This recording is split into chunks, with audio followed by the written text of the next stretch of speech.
Today we'll be discussing how learning in a Froebelian setting can be inclusive for all children. Personally, I am focusing on how learning in a Froebelian setting can be beneficial, what it is exactly, and the story behind it.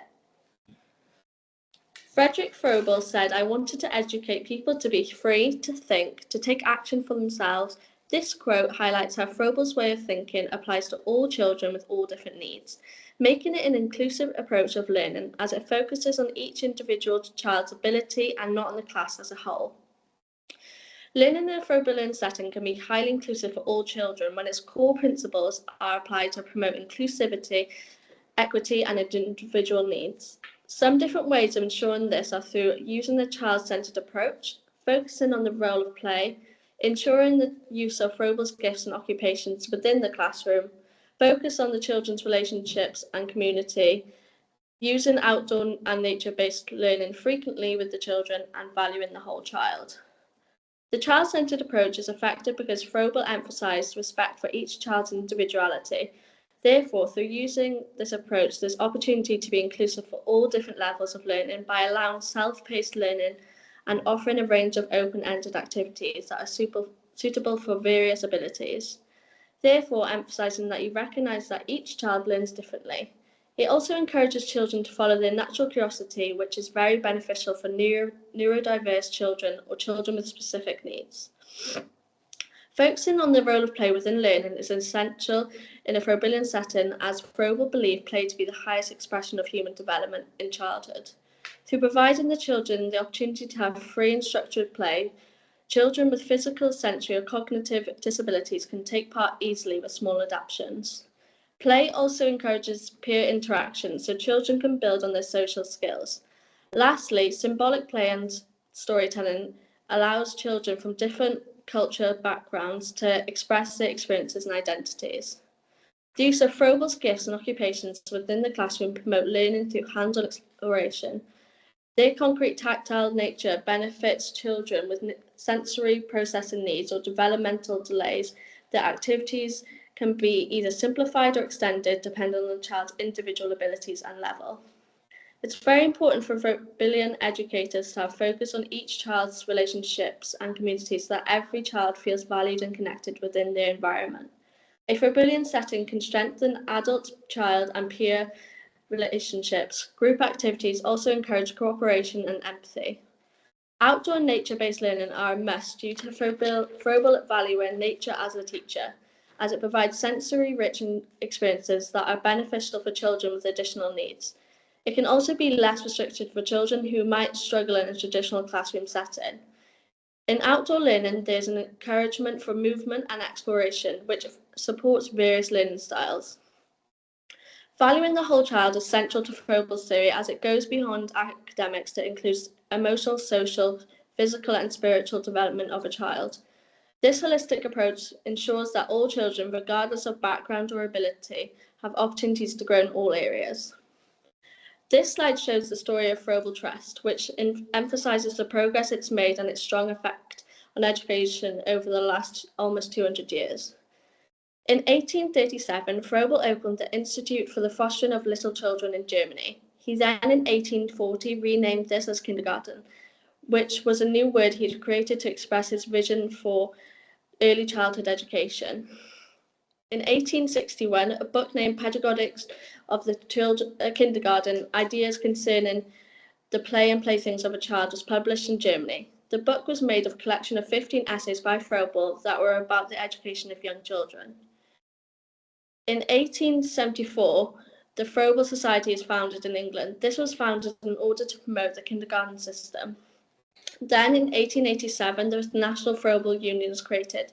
This was created to set qualifications and standards for a new Froebel teacher certificate.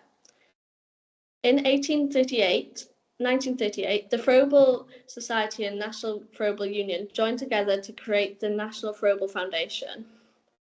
Then in 2012, the Froebel Trust was founded as a registered charity in England.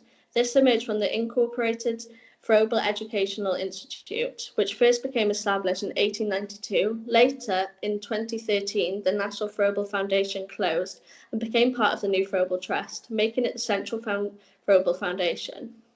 Lastly, in 2021, a new Froebel Trust 5-year strategy was launched.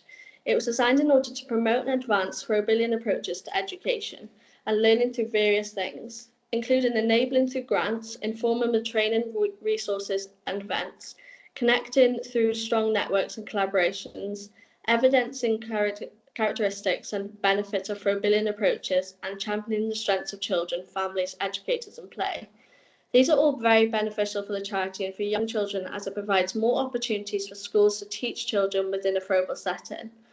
Therefore, we can see from this timeline explaining the story of Froebel Trust that even though Froebel began his way of educating young children almost 200 years ago, it still has a big effect on today's way of educating. These are the first 4 of the Froebel principles. Every Froebel activity has to link back to the Froebelian principles, with at least 3 or 4 being connected to the task, to ensure that Froebel's way of educating is actually being used.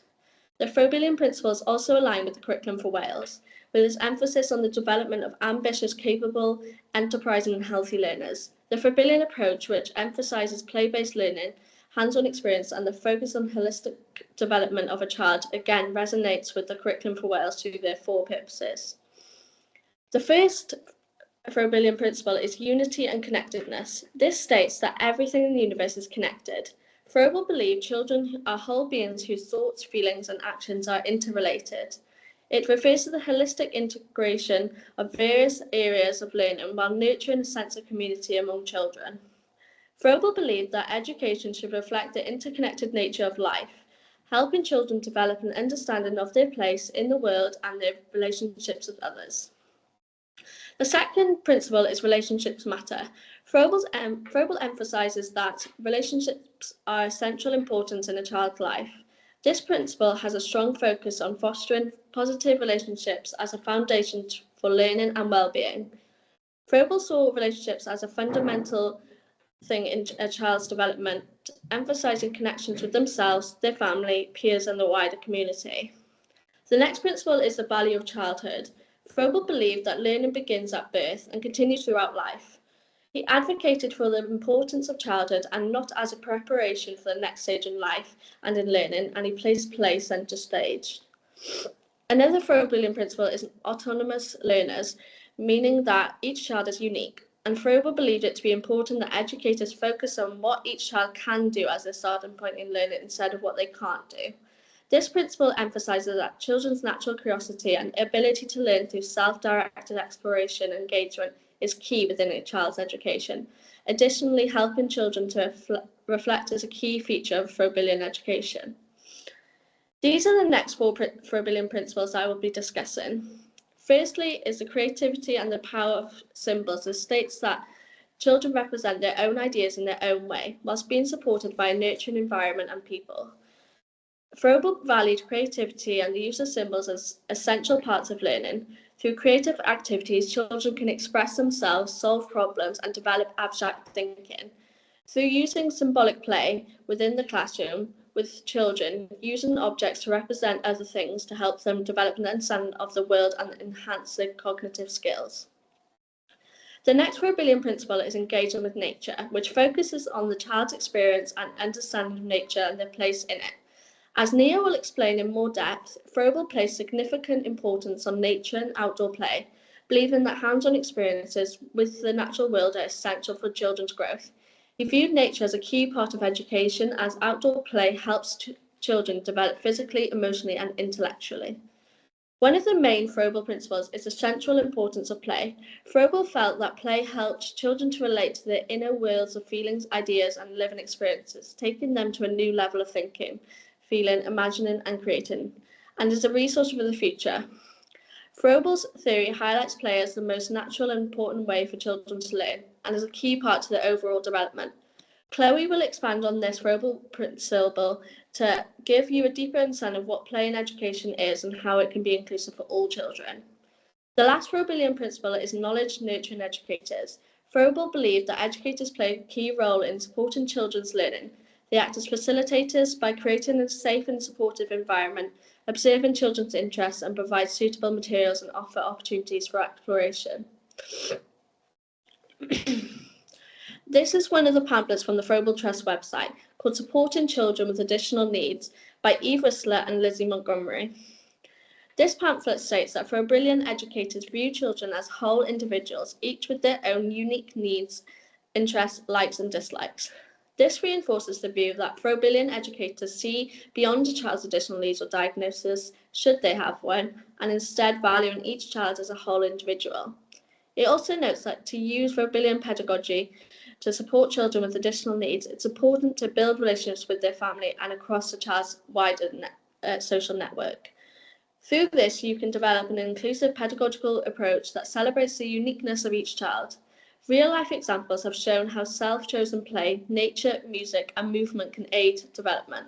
Therefore, it's essential to value and respect the play of all children. Also, it's beneficial to work within small groups to create the opportunity to adapt activities to any child's needs and their developmental stage. This pamphlet concludes with noting that to be inclusive with children, especially those with additional needs, it's essential to celebrate children's strengths and share these with their parents and carers. This is important to help children build their confidence in learning and gain close relationships with each child's family by having consistent contact with them. Throughout this slide, I'll be discussing my personal experience in a Froebelian setting. I took part in activities within the Froebel House at Cardiff Metropolitan University, inside the house itself and in the outdoor garden area.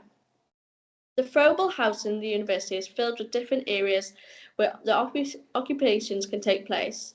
Outside there's a garden where children can take part in outdoor play and activities. I personally spent my time in the garden watering plants and moving extra soil into different pots.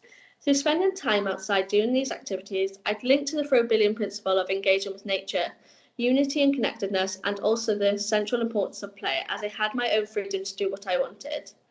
Inside the house, I spent my time in the upstairs room at the sewing table creating a flower.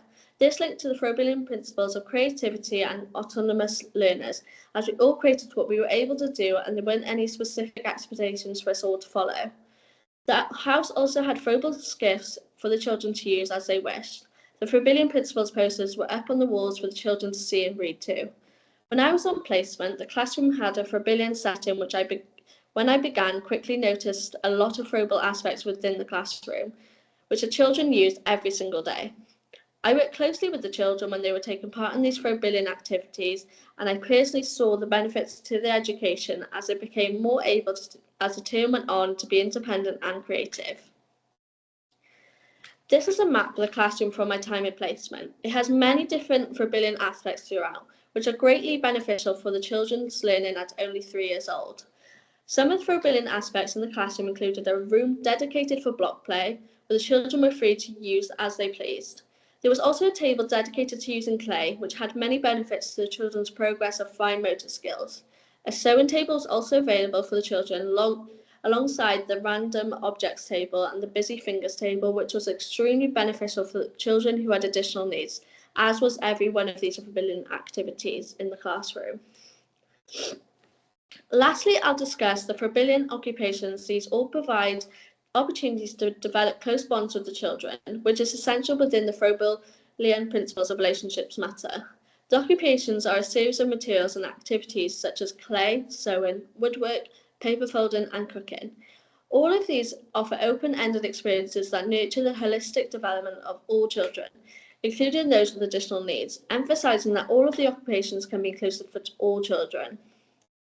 I'll now pass the presentation over to Chloe, who will discuss how play-based learning can be inclusive for all children.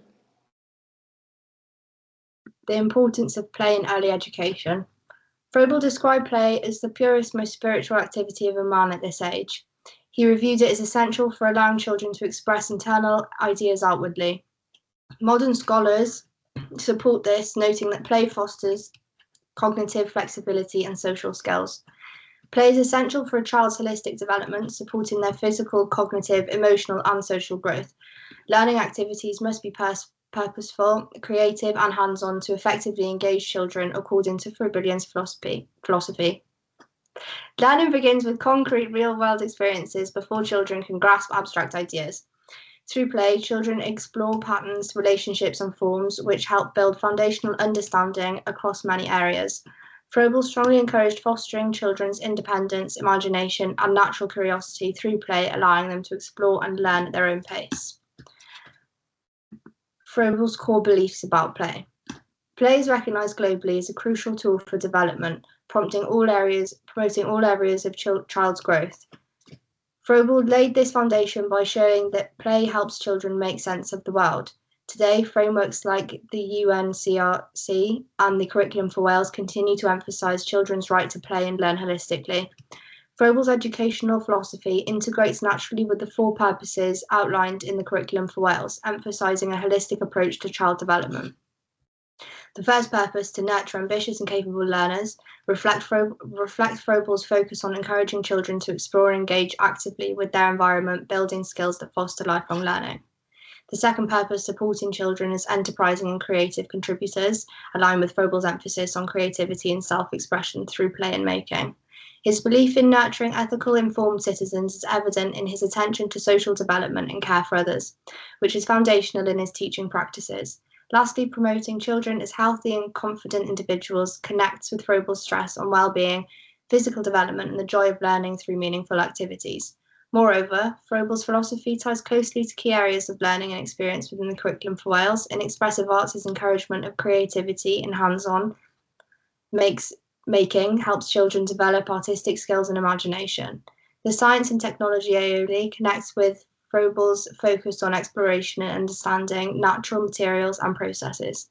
Through mathematics and numeracy, children engage with patterns, shapes, and spatial awareness, core to Froebel's block and gift activities. Lastly, the health and well-being aioli resonates with Froebel's belief in nurturing the whole child, supporting emotional, physical, and social health.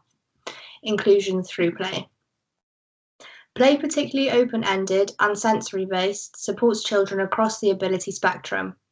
For children with ALN, play can provide alternative modes of expression and communication. Peer interaction in play also promotes empathy and inclusive social dynamics. Practical adaptations for inclusion. Simple modifications, like using adapted materials or reducing sensory input, can make Froebel's play-based methods accessible to all. As Tisdall and Riddle argue, inclusive practice depends on removing barriers to participation, not changing the child. Moulding ideas and imagination. Froebel believed that play is essential for children's learning and development. He saw it as a way for children to explore ideas, express themselves, and make sense of the world. Using play in the classroom aligns with this theory. It's hands-on, open-ended, and encourages creativity. Children can shape and mould their ideas without needing words or fine motor precision, making it especially inclusive. Play is accessible for all learners, including those with speech delays, additional needs, or different learning styles. It allows every child to participate, communicate, and connect at their own level, making play truly inclusive, just as Froebel envisioned. Development, care, and precision. Froebel viewed hands-on activities such as sewing as key tools for learning through play. Sewing builds fine motor skills, concentration, and creativity, all in a calm, purposeful way.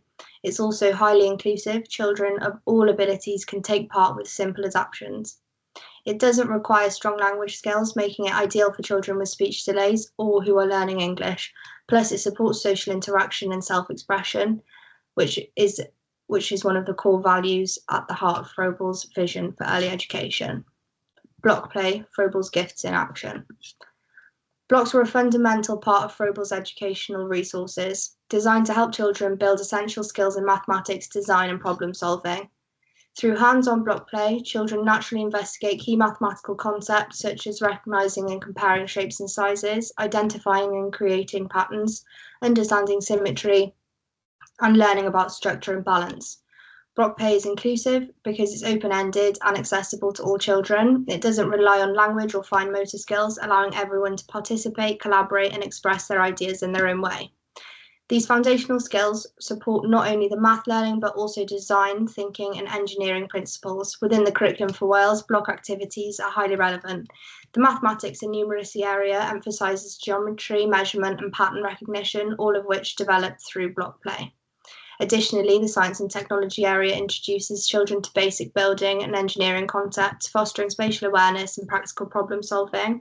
Teachers adapt block play activities for different age groups. In the foundation phase, children are encouraged to build freely with blocks and use storytelling to add imaginative meaning to their creations. promoting creativity and communication skills. For Key Stage 2, students take on a more focused challenge, such as constructing bridges to test their strength and solving geometric design problems, which deepen their understanding of structural principles. By Key Stage 3, learners work on designing complex structures inspired by real-world architecture, combining their knowledge of mathematics, design and engineering in practical projects. Block play not only nurtures creativity, but also helps critical STEM skills and enhances spatial reasoning, preparing children for future learning across multiple disciplines. Design and technology, creating with purpose. Froebel strongly valued practical making as an essential part of children's learning, encouraging activities like folding, weaving, modelling and crafting.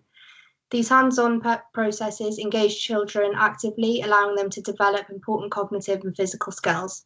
Design and technology is inclusive as it encourages hands-on problem solving, creativity and collaboration. It allows children of all abilities to explore ideas using a range of materials with tasks that can be easily adapted to suit different needs and learning styles. Planning is cultivated as children decide how to create the project. Evaluating comes into play as they consider what works well and what could be improved, and fine motor skills are strengthened through handling different materials, which is also good sensory practice. Within the curriculum for Wales, practical making connects closely to the science and technology area of learning and experience, specifically the design and technology (DT) strand, which focuses on design, creation and innovation. It also supports the expressive arts AOLE by encouraging creativity and artistic expression. Practical making activities are tailored to children's developmental stages. In the foundation phase, younger children engage in junk modelling and paper crafts using readily available materials to create imaginative objects. In Key Stage 2, children advance to making functional prototypes from card or recycled material, applying their understanding of design and practical skills. By Key Stage 3, students incorporate modern technology such as digital design tools like CAD software to create sustainable projects, combining creativity with technical knowledge and environmental awareness. Froebel's relevance in modern classroom inclusivity.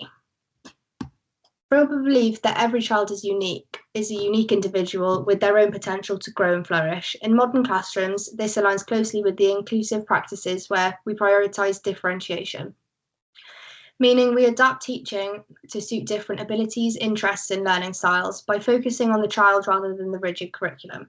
We create environments where every learner feels seen and supported, which is the foundation of inclusive education. Froebel placed play at the heart of learning, calling it the highest expression of human development in childhood. Today, play-based learning is a key strategy in inclusive classrooms. It allows children to learn at their own level through movement, imagination and interaction, which is especially important for students who may struggle with traditional academic approaches. It creates space for children with additional needs, such as those with speech delays, autism or anxiety, to engage fully and meaningfully with learning. Froebel's use of gifts and occupations, his version of manipulatives and practical tasks prompted or promoted learning by doing. In inclusive classrooms, hands-on learning is vital because it supports visual, tactile and kinesthetic learners. For children with learning difficulties, these methods offer a concrete way to grasp abstract concepts, removing barriers to understanding and allowing everyone to participate with dignity and success. Froebel respected each child's natural rhythm of development and believed they should be free to explore and make choices in their learning.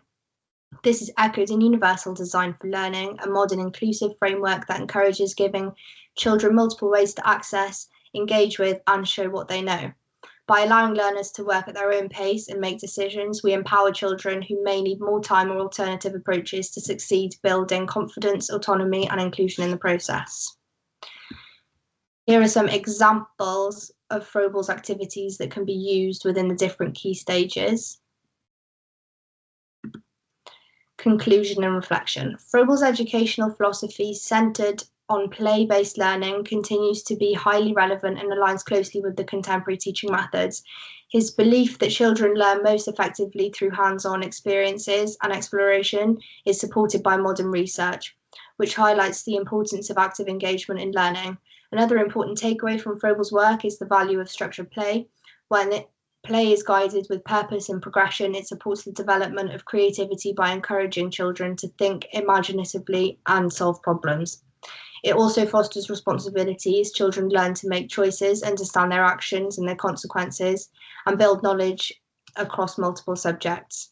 Froebel's theory of play is inherently inclusive, as it values the unique potential of every child. His emphasis on open-ended, hands-on experiences means all children, regardless of ability, background, or language, can engage, express themselves, and learn in meaningful ways. Reflecting on this, educators are encouraged to think about practical ways to incorporate Froebelian play activities into their daily teaching routines. This could mean designing lessons that include more hands-on exploration, or creating learning environments that promote creativity and autonomy. Considering these approaches can enrich children's learning experience and help meet the goals of the curriculum for Wales. I'm done now. In my part of this discussion, I'll be explaining about outdoor learning and play. As well, I will be speaking about what Froebel says about this topic, and throughout this, I'll be highlighting how it can be inclusive to all educational needs. What is outdoor learning? Simply, outdoor learning is learning outdoors. This means reaching the curriculum needs of learning, but outside of the classroom. This has been proven to be beneficial, according to Dan Harvey, as it's a way children can develop social skills and communication, as well as boosting confidence, strengthening physical skills and motivation. You might wonder, why outdoor learning? By being outside, nature can be used to learn different parts of the curriculum. For example, under the first progression step of the curriculum for Wales, it says, I've explored forming a quantity in different ways, using combinations of objects or quantities. By using objects from outside, it's a change of scenery for the children and might interest them more, as it's a fun way of learning. For people with special educational needs, learning and concentrating in a classroom can be boring, hard work, and repetitive. Therefore, changing the setting of a lesson can make it more enjoyable for these pupils, as it's more hands-on and can give children a chance to be more creative with their ideas. What is outdoor play? Different from outdoor learning is outdoor play, as it gives children a chance to have freedom outside without being a set lesson following curriculum requirements. Outdoor play develops the physical side of learning, as it's all about the movements, like running, climbing, dancing, digging, and jumping. Fine and gross motor skills are used to develop further by outdoor play, whilst gripping on to the climbing wall or by using your hands to dig. This improves mobility and coordination by using these different physical skills. Playing outdoors is a way to show children a fun way to spend time outdoors and gives them the freedom to be messy. As Chloe mentioned, play-based learning makes the freedom of play very inclusive to all children with different needs. Outdoor play further releases energy, encourages children to play with each other, and therefore it builds self-esteem. By using your body strength to climb up and digging in the mud or sand is a way to introduce sensory play for children with additional learning needs. In the Early Years Inspection Handbook by Ofsted, it explains that for children to receive a good grading, they should have the opportunity to go outside to take part in physical, active play, and they should experience risk and challenges outdoors. From this, we can see just how important outdoor play is for all children, as it benefits them with classroom learning. This leads on to what is the difference between outdoor learning and outdoor play. After speaking about both outdoor learning and outdoor play, we can see a clear difference, as outdoor learning is a pedagogical way of teaching because the children are still learning the curriculum, just in the outdoor environment.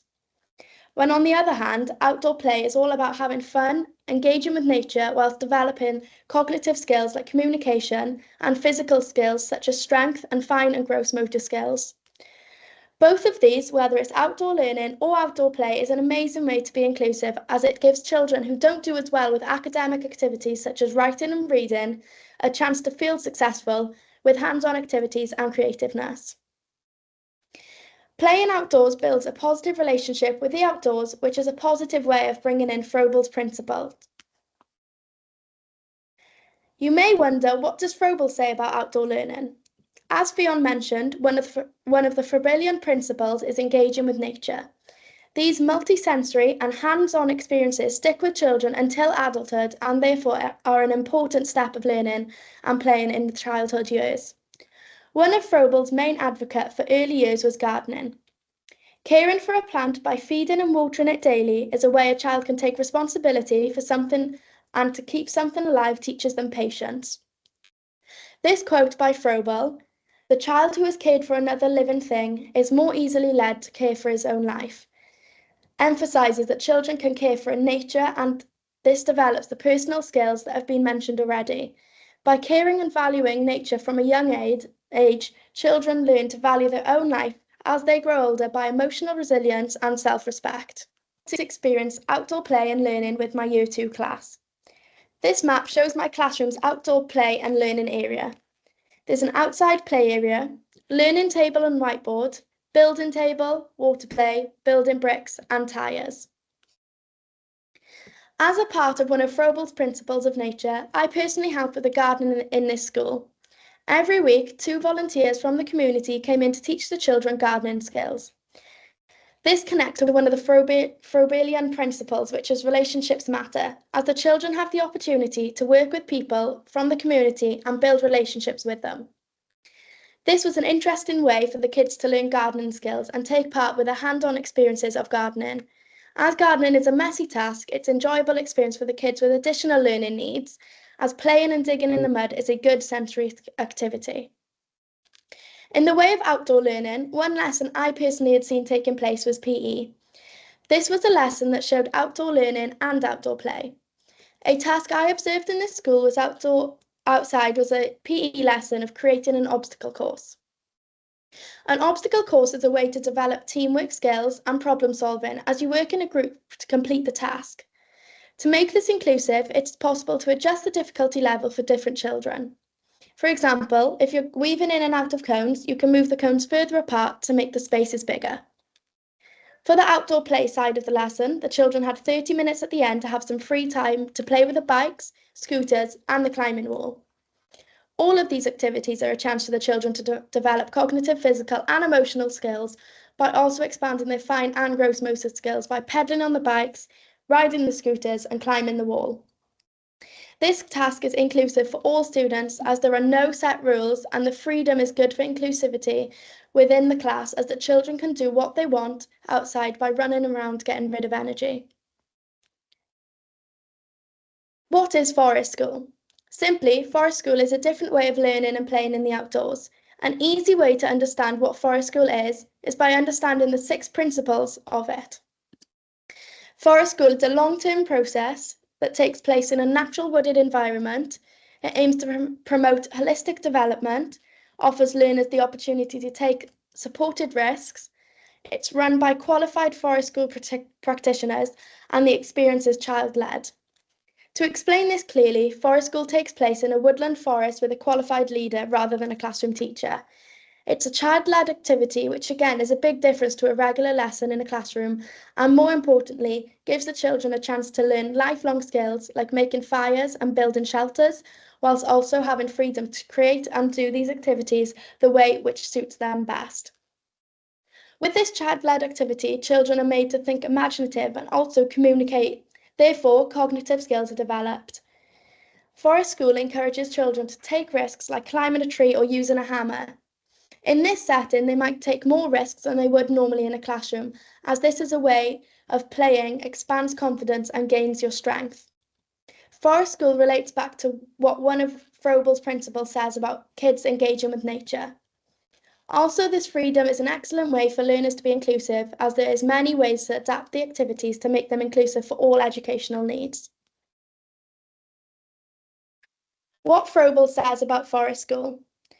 By reading an article, it says that both forest school and Froebel's principles both follow the same principle-led pedagogy and concentrate on children's freedom in learning and playing in the outdoors. Froebel believed that child-led activities were beneficial, and therefore forest school is a perfect example to align with this. He says, "The child's mind is not a container to be filled, but rather a fire to be kindled," which is emphasising that forest school children are allowed to create their own ideas, make their own choices through exploring the natural world. As Fionn spoke about within the child-centred approach, through encouraging children to follow their curious minds, it's beneficial for neurodiverse children. In addition to this, Froebel's educational philosophy was holistic, and as we know, one of the Forest School principles is to promote holistic development. This shows that Froebel's principles and Forest School principles are similar. Conclusion. To conclude my part of the discussion, by looking at Froebel's principles about nature, we can see being outdoors is an important part of a child's education, with many different ways of doing so, whether it's through outdoor learning, outdoor play, or forest school. With all these being able to be adapted to be inclusive for all children's needs. In addition to this, outdoor learning and play is an excellent way of developing numerous skills at once. For example, cognitive and physical skills are developed by working in groups, communicating, using body strength, and fine and gross motor skills. To bring this presentation to an end, it's obvious how much Froebel's principles positively impact children's education by creating an environment where children succeed by using play indoors and outdoors, while also using nature. As well as this, the holistic learning builds a strong foundation for lifelong learning and gives the children experiences that stick with them for a lifetime.